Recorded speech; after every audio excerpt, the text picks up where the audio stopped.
Yes dear students, good morning to all of you बच्चों आज के इस सेगमेंट में हम स्टार्ट करने जा रहे हैं यूनिट 1 दैट इज़ सॉल्यूशन। और जो आपकी परीक्षा की दृष्टि से और आपके कॉम्पिटिटिव एग्जामिनेशन की दृष्टि से, दोनों की दृष्टि से बहुत ही इम्पॉर्टेंट साबित होगी यदि आप इसको ध्यान से पढ़ेंगे। And I can assure you कि आपको एक बार एक वीडियोस देखने के बाद किसी भी दूसरे चीज़ की आवश्यकता नहीं पड़ेगी, न तो किसी बुक्स की तो कोई वीडियोस की। ध्यान से देखिए और समझिए बच्चों। हमारी यूनिट का नाम है सॉल्यूशन। जब भी हम सॉल्यूशन की बात करते हैं तो दो चीज़ें हमारे दिमाग में आती हैं। कंपोनेंट ऑफ सॉल्यूशन, सबसे पहले हमारे दिमाग में आती है कि कंपोनेंट्स ऑफ सॉल्यूशन। इसका मतलब ये होता है बच्चों कि जो सॉल्यूशन होता है वो किन किन चीज़ों से मिलकर बना होता है, उसे हम क्या बोलते हैं, कंपोनेंट ऑफ सॉल्यूशन। तो सॉल्यूशन पढ़ने के पहले बच्चों हमें ये मालूम होना चाहिए कि सॉल्यूशन के कौन कौन से कंपोनेंट्स होते हैं जिनसे मिलकर सॉल्यूशन बनता है। चलिए पहला कंपोनेंट देखते हैं। First component is solute. Solute क्या होता है बच्चों? That component of solution which is dissolved, the substance which is dissolved is called as solute. For example शक्कर है, पानी है, शक्कर को हम सुक्रोज बोलते हैं। शक्कर को हम पानी में घोलते हैं तो शक्कर को पानी में घोला जा रहा है। So that component of solution which is dissolved और the substance which is dissolved is called as solute. तो हम बच्चों सॉल्यूट के बारे में लिख सकते हैं कि this substance which is dissolved, जिसको हम घोलते हैं, this substance which is dissolved is called solute. वो सब्सटेंस जिसको हम पानी में घोलते हैं हम उसे कहते हैं सॉल्यूट। तो जब भी कंपोनेंट ऑफ सॉल्यूशन की बात होगी तो हम कहेंगे कि सॉल्यूशन के बच्चों दो कंपोनेंट्स होते हैं। पहला कंपोनेंट क्या हो गया, बोलो, solute. What is solute?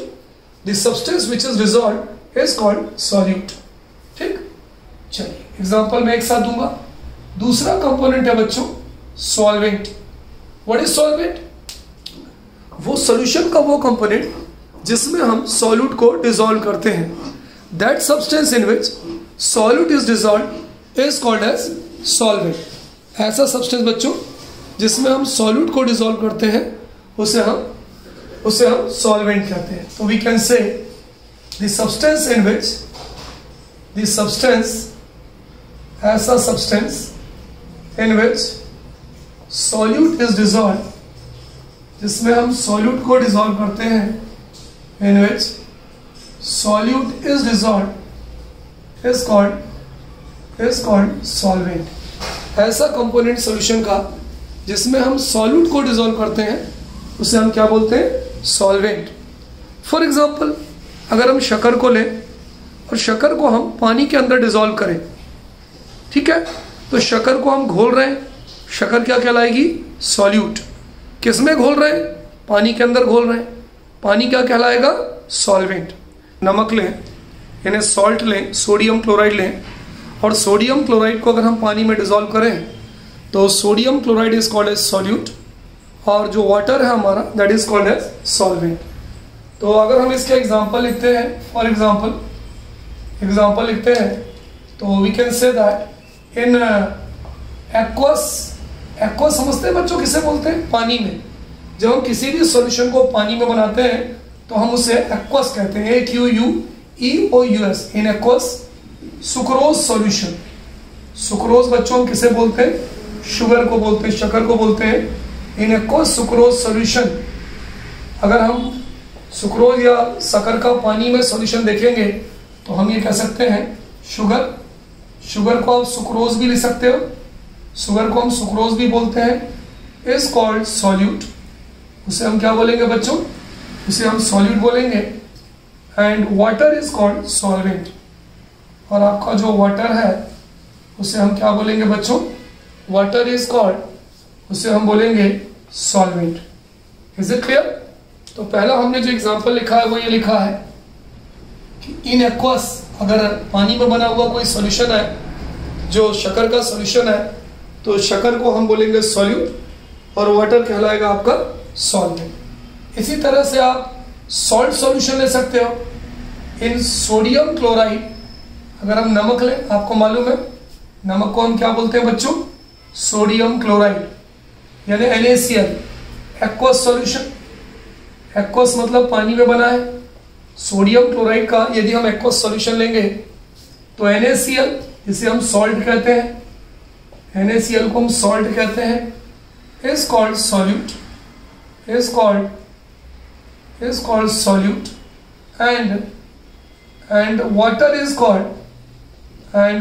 is called solvent। ठीक है, तो बच्चों इस पार्ट में हमने बहुत बढ़िया तरीके से देखा कि व्हाट इज सॉल्यूशन। हम इसके बाद देखेंगे, पहले तो हम ये देखें सॉल्यूशन दो कंपोनेंट से मिलकर बनता है। पहला कंपोनेंट कहलाता है सॉल्यूट। क्या होता है solute? The substance which is dissolve, है ना, जिसको हम घोलते हैं उसे हम क्या बोलते हैं, that is called as solute. And the substance in which solute dissolve, वो सब्सटेंस जिसमें हम सॉल्यूट को डिसॉल्व करते हैं उसे हम बोलते हैं सॉल्वेंट। मैंने आपको एग्जांपल दिया, यदि हम एक्वस सुक्रोज सॉल्यूशन बना रहे हैं, शक्कर का सॉल्यूशन बना रहे हैं, शक्कर को हम सॉल्यूट बोलेंगे, पानी को हम सॉल्वेंट बोलेंगे। यदि हम नमक का, सोडियम क्लोराइड का कोई पानी में सॉल्यूशन बना रहे हैं, एक्वस सॉल्यूशन मतलब पानी में, तो नमक कहलाएगा सॉल्यूट और वाटर का कहलाएगा बच्चों solvent. Water is called as solvent. Now let us see what is solution. अब बच्चों हम इसके बाद देखेंगे कि भाई सॉल्यूशन क्या होता है। ये तो तय हो गया कि सॉल्यूशन दो कंपोनेंट से मिलकर बनता है, जिनमें एक कंपोनेंट होता है सॉल्यूट और हमारा जो दूसरा कंपोनेंट होता है बच्चों वो क्या होता है हमारा, बोलिए सॉल्वेंट। चलिए, अगर कोई हमसे पूछे कि Tiwari sir what is solution, भाई सॉल्यूशन क्या होता है, ठीक है, पहले तो ये बताइए how many type of solutions are there. आपने 9th क्लास में पढ़ा है, आपने 10th क्लास में पढ़ा है कि सॉल्यूशन दो टाइप का होता है, heterogeneous solution and homogeneous solution, है ना, बहुत सिंपल सी चीज़ है। शक्कर को यदि हम पानी में डिसॉल्व कर दें, शक्कर पूरी तरह से पानी में डिसॉल्व हो जाती है, मिल जाती है, हम उसे अलग नहीं कर सकते, that is homogeneous solution. Hindi में अगर हम बात करें समांगी विलयन। इसी तरह से अगर हम सैंड लें, रेत लें, रेत को अगर हम पानी में डिसॉल्व कर दें, रेत पानी में डिसॉल्व नहीं होगी। हालांकि सॉल्यूशन ये भी है, we have mix the two things together, यहाँ भी हमने दो चीज़ों को आपस में मिलाया है, शक्कर और पानी को आपस में मिलाया है, लेकिन ये पूरी तरह से मिक्स नहीं हुए हैं, तो such solution is called as heterogeneous solution. तो बच्चों सॉल्यूशन जब हम दो चीज़ को मिलाते हैं तो वह आपस में फुली मिक्स भी हो सकती हैं और आपस में फुली मिक्स नहीं भी हो सकती हैं। अगर फुली मिक्स हो रही हैं तो we will say it as homogeneous solution. अगर फुली मिक्स नहीं हो रही हैं तो हम उसे बोलेंगे हेट्रोजीनियस सॉल्यूशन। लेकिन जो सॉल्यूशन है बच्चों, अगर हम बात करें तो वो होमोजीनियस भी हो सकता है, अगर हम सॉल्यूशन की बात करें तो वो हेटेरोजीनियस भी हो सकता है, हेटेरोजीनियस भी हो सकता है। सॉल्यूशन में भी homogeneous solution, homogeneous solution, solution में भी हेटेरोजीनियस सॉल्यूशन। होमोजीनियस मतलब fully mixed with each other, component solute and solvent are completely mixed with each other। heterogeneous जहाँ solute और solvent partially या incompletely mixed with each other। लेकिन अगर कोई हमसे सॉल्यूशन की एक्चुअल डेफिनेशन पूछेगा कि भाई सॉल्यूशन होता क्या है, तो हम वहाँ पर हेट्रोजीनियस की बात नहीं करेंगे, ध्यान दीजिएगा इस बात को, हम वहाँ बात करेंगे होमोजीनियस सॉल्यूशन की। तो अगर इसकी कोई डेफिनेशन पूछे कि भाई व्हाट इज सॉल्यूशन, सॉल्यूशन होता क्या है, तो हम बात करेंगे कि भाई सॉल्यूशन इज अ, डेफिनेशन है सॉल्यूशन की, solution is a homogeneous mixture of, solution is a homogeneous, ये ध्यान रखना, होमोजीनियस मिक्सचर ऑफ सॉल्यूट, है ना। इससे पहले मैंने आपको दो कंपोनेंट पढ़ाए थे, homogeneous mixture of solute and solvent, solute and solvent, homogeneous mixture of solute and solvent in which their composition can be changed, in which their composition can be changed within certain limits, can be changed within certain limits. Simple definition तो आप यहीं तक कह सकते हो कि solution is a homogeneous mixture of solute and solvent, बस, तो भी सही है। सॉल्यूट जिसे हम डिसॉल्व करते हैं, सॉल्वेंट जिसमें हम डिसॉल्व करते हैं, है ना। लेकिन आगे मैंने क्या लिखा है, in which their composition can be change within certain limits. शक्कर की क्वांटिटी को हम घटा सकते हैं, बढ़ा सकते हैं, पानी की क्वांटिटी को हम घटा सकते हैं, बढ़ा सकते हैं, तो उनके कंपोजिशन को हम घटा बढ़ा सकते हैं। तो कोई अगर बच्चों पूछे कि व्हाट इज सॉल्यूशन, तो we can say solution is a homogeneous mixture of solute and solvent in which their composition can be changed within certain limits. Components of solution क्या होते हैं? सबसे पहले मैंने आपको पढ़ाया, there are two components, number one is solute, another one is solvent. Is it clear? अब बच्चों कभी कभी हमसे सॉल्यूशन के बारे में बड़ा कंफ्यूजन होता है कि भाई किन किन कंडीशंस में हम सॉल्यूशन को किस किस तरह से डिफाइन करते हैं।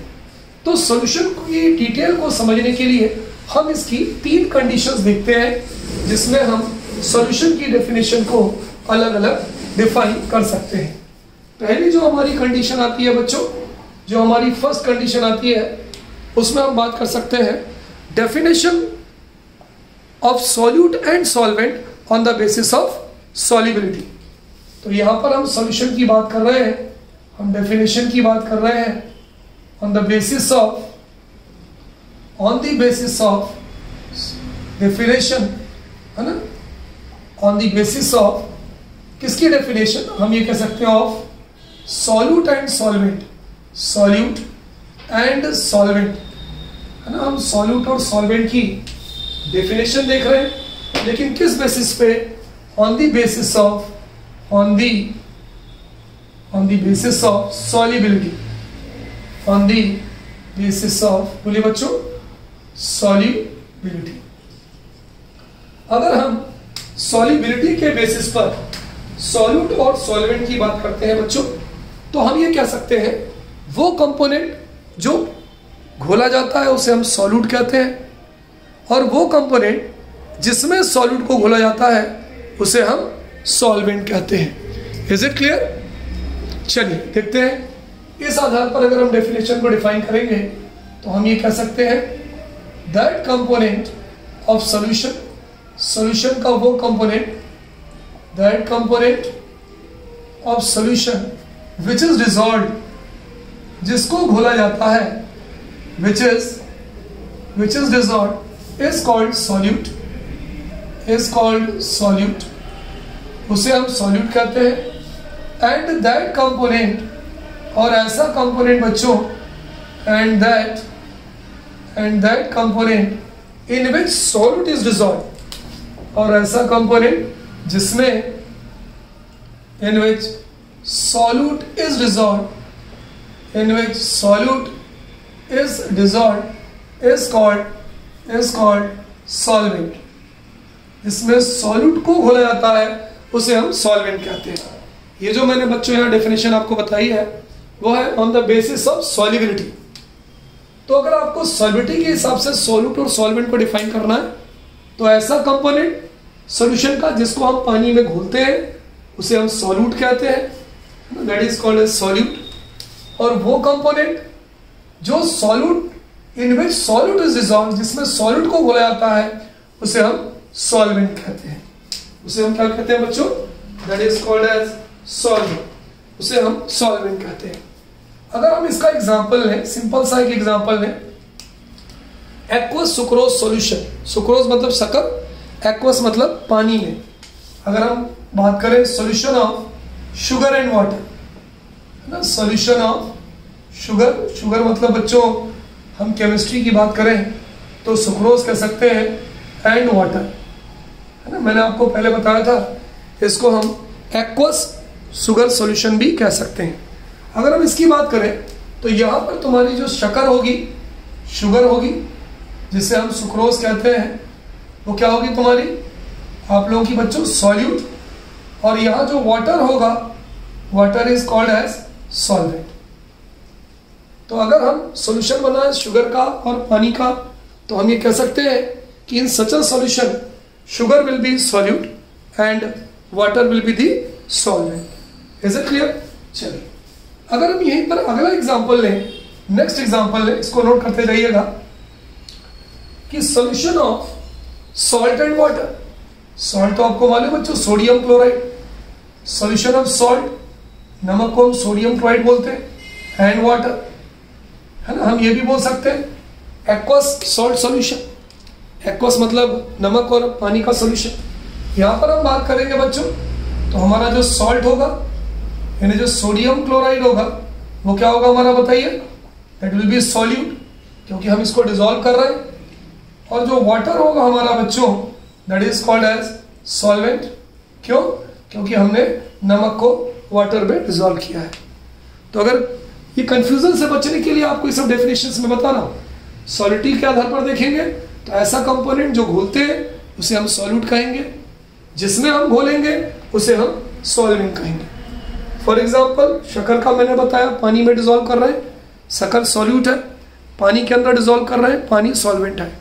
नमक को पानी में डिसॉल्व कर रहे हैं, नमक को घोल रहे हैं, नमक सॉल्यूट है, और पानी जो है बच्चों वो सॉल्वेंट है। So this is definition on the basis of solubility. चलिए अब अगली बात करते हैं बच्चों। अगले हम डेफिनेशन पे बात करते हैं कि that is the definition of solute and solvent on the basis of physical state, है ना। यहाँ पर हमने जो डिस्क्रिप्शन जो लिया है समझाने के लिए, वो हमने लिया है on the basis of physical state, है ना, on the basis of change in physical state आप लिख सकते हो, on the basis of change, on the basis of change in physical state, on the basis of change in physical state. You know बच्चों, how many types of physical state? सबको मालूम है भाई, 3 type की फिजिकल स्टेट होती है basically, solid, liquid and gases, है ना। 3 टाइप की हमारी फिजिकल स्टेट होती है। अब बच्चों मुझे एक बात बताइए, यदि हम वाटर की बात करें, पानी की बात करें और शक्कर की बात करें, सुक्रोज की बात करें, तो अगर हम शक्कर को पानी में डिसॉल्व करते हैं तो जो शक्कर है यानी जो सुक्रोज है उसकी फिजिकल स्टेट पहले क्या थी? सॉलिड। वो जो क्रिस्टल थे शक्कर के, जो दाने थे, वो क्या थे? सॉलिड। हमने पानी में डिसॉल्व कर दिया। जब पानी में हमने शक्कर को डाल दिया तो उसकी फिजिकल स्टेट चेंज हो गई, वो पानी में डिसॉल्व हो गई। इनिशियली इट वाज सॉलिड, लेकिन पानी में घोलने के बाद काय में कन्वर्ट हो गई? लिक्विड में कन्वर्ट हो गई।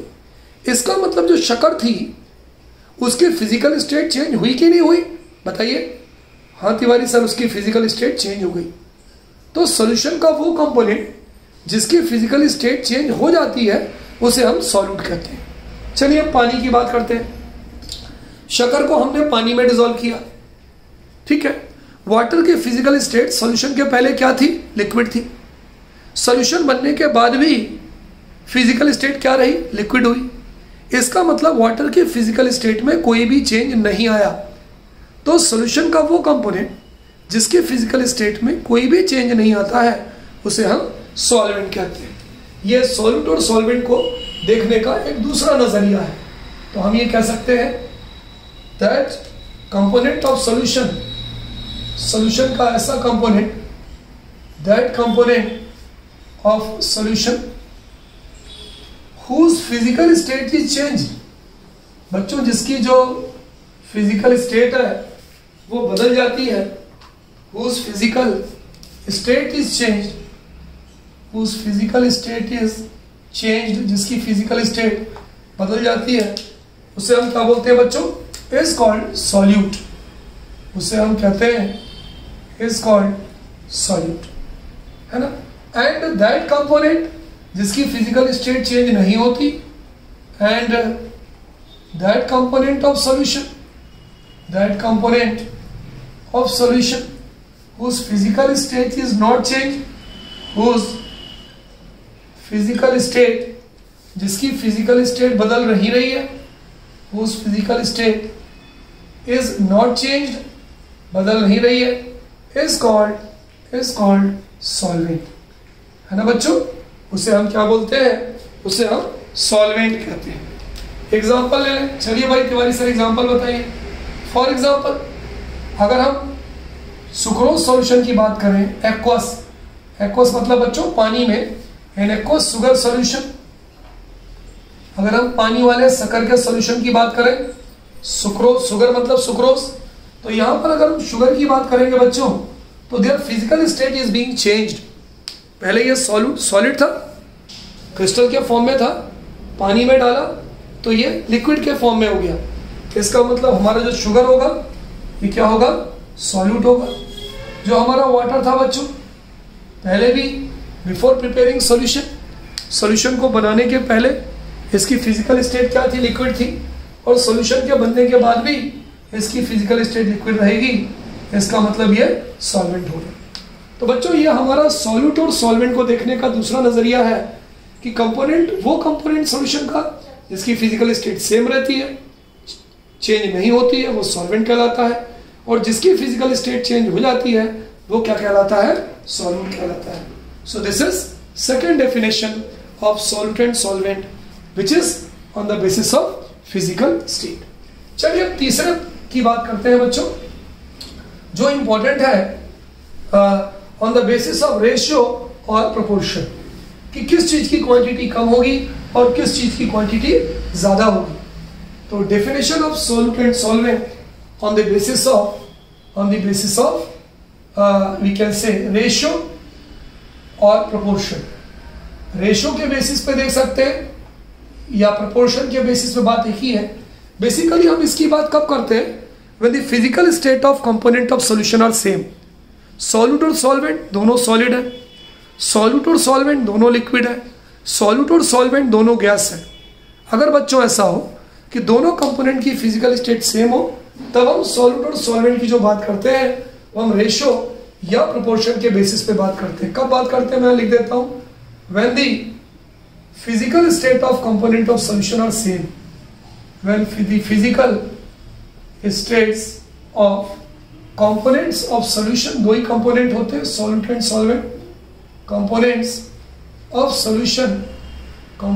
of solution are same, है ना। तब हम क्या बात करते हैं, that component of solution का ऐसा कंपोनेंट जिसका रेशियो कम होगा, तब हम बात करते हैं बच्चों that component of solution का वो component solution whose physical state is whose ratio is less, जिसका रेशियो कम होगा, whose ratio is less is called solute, उसे हम solute कहते हैं, है ना। and that component of solution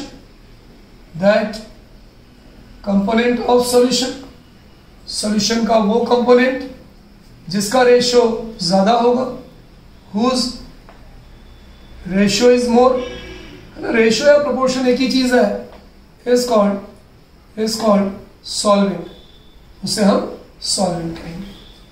कई सारे इसके एग्जांपल हो सकते हैं। चलिए एक सिंपल सा हम एग्जांपल लें। फॉर एग्जांपल यदि हम बात करें, फॉर एग्जांपल एयर की बात करें कि भाई एयर में 21% आपका ऑक्सीजन है और 0.03% कार्बन डाइऑक्साइड है। भाई ये तो सॉल्यूशन है। Air contain two components, oxygen and carbon dioxide, both of them are gases, their physical states are same. तो हम किसको क्या बोलेंगे यहाँ पर बच्चों, जो ऑक्सीजन होगा चूंकि इसका रेशियो कम होगा वो सॉल्यूट कहलाएगा, और जो कार्बन डाइऑक्साइड है जिसका ऑक्सीजन जो है जिसका रेशियो ज्यादा है वो कहलाएगा सॉल्वेंट, और कार्बन डाइऑक्साइड जिसका रेशियो केवल 0.03% है ये कहलाएगा सॉल्यूट। ये हम कब की बात करते हैं, जबकि दो कंपोनेंट है उनकी फिजिकल स्टेट सेम है। चलिए अगला एग्जांपल लेता हूं मैं, पॉज करके नोट कर लीजिएगा। सपोज करिए मैंने लिया 60 ml, मैंने लिया इथेनॉल, है ना। इथेनॉल तो जानते हो बच्चों, इसका कॉमन नेम होता है इथाइल एल्कोहल, है ना। इथेनॉल का कॉमन नेम है इथाइल एल्कोहल, और मैंने इसमें प्लस कर दिया 40 ml वाटर, 40 ml मैंने वाटर मिला लिया, दोनों का सॉल्यूशन बना लिया, है ना। दोनों को मिला के सॉल्यूशन बना लिया। दोनों की फिजिकल स्टेट सेम है, ये भी लिक्विड है वो भी लिक्विड है। अब क्या करें, जिसका रेशियो कम है 40 ml वाटर है, तो यहाँ पर बच्चों जो वाटर हमारा होगा वो हो जाएगा सॉल्यूट। 60 ml इथेनॉल या इथाइल एल्कोहल है, तो जो हमारा इथाइल एल्कोहल होगा, इथाइल एल्कोहल ये क्या हो जाएगा हमारा, दिस विल बी सॉल्वेंट। क्या हो जाएगा, सॉल्वेंट। इसी तरह से हम एलॉय की बात कर सकते हैं। मान लीजिए जिंक है और कॉपर है ना। चलिए एक लास्ट एग्जांपल मैं और ले लूँ, पॉज करिएगा, नोट कर लीजिएगा। सपोज करिए मैंने एलॉय बनाया। एलॉय आपको मालूम है क्या होता है, मिक्सचर ऑफ मेटल्स, सॉलिड का मिक्सचर होता है, mixture of metals are called alloy. Alloy बनाने के लिए मान लीजिए मैंने क्या किया, 60 ग्राम मैंने कॉपर ले लिया और इसमें 40 ग्राम मैंने यहाँ पे जिंक ले लिया। बताइए जिंक कितने ग्राम है, 40 ग्राम जिंक है। कॉपर कितने ग्राम है, 60 ग्राम कॉपर है। तो बच्चों यहाँ पर जो हमारा जिंक होगा, Zn is a symbol of zinc, वो क्या कहलाएगा, that is called as solute. और जो हमारा कॉपर होगा, चूंकि इसके 60 ग्राम है, ये हमारा कहलाएगा, दिस विल बी सॉल्वेंट। तो बच्चों आज के इस सेगमेंट में that is going to be very beneficial for us कि भाई हमने ये पढ़ा कि व्हाट इज सॉल्यूशन, कि सॉल्यूशन जो है ये सॉल्यूट और सॉल्वेंट का होमोजीनियस मिक्सचर होता है, ऑल्दो सॉल्यूशन में भी हेट्रोजीनियस। फिर हमने आपको पढ़ाया सॉल्यूट क्या होता है, सॉल्वेंट क्या होता है, अलग अलग कंडीशंस में इसकी अलग अलग डेफिनेशंस मैंने आपको बताई। सॉल्युबिलिटी की बात करेंगे तो क्या डेफिनेशन होती है, रेशियो या प्रोपोर्शन की बात करेंगे कब, जबकि दोनों की फिजिकल स्टेट सेम होती है। ठीक है, तो हम बात करेंगे जो ज़्यादा होगा वो सॉल्वेंट होगा, जो कम होगा वो सॉल्यूट होगा। ठीक है, आफ्टर दिस बच्चों मैंने आपको बताया कि हम अगर बात करें चेंज इन फिजिकल स्टेट की, जिसकी फिजिकल स्टेट चेंज हो जाती है वो सॉल्यूट होगा, और जिसकी फिजिकल स्टेट चेंज नहीं हो पाती है वो सॉल्वेंट होगा। ठीक है, तो now we will meet in our next segment of solution.